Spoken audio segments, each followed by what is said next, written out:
സംസ്ഥാന library council നിർദ്ദേശപ്രകാരം Kodiyamma CH Muhammad Koya സ്മാരക ഗ്രന്ഥാലയത്തിൽ റിപ്പബ്ലിക് വിജ്ഞാന സദസ്സ് സംഘടിപ്പിച്ചു. ഇതോടെ റിപ്പബ്ലിക് സദസ്സിന്റെ ഭാഗമായുള്ള പരിപാടികൾ സമാപിച്ചു. സംസ്ഥാന ലൈബ്രറി കൗൺസിലിന്റെ നിർദ്ദേശപ്രകാരം കൊടിയമ്മ CH മുഹമ്മദ് കോയ സ്മാരക ഗ്രന്ഥാലയത്തിൽ റിപ്പബ്ലിക് വിജ്ഞാന സദസ്സ് സംഘടിപ്പിച്ചു.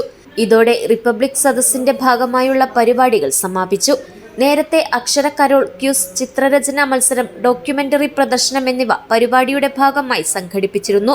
വിജ്ഞാന സദസ്സ് കുമ്പള പഞ്ചായത്ത് അംഗം അബ്ബാസ് മാസ്റ്റർ ഉദ്ഘാടനം ചെയ്തു. ഗ്രന്ഥാലയം പ്രസിഡന്റ് അഷ്റഫ് കൊടിയമ്മ അധ്യക്ഷത വഹിച്ചു.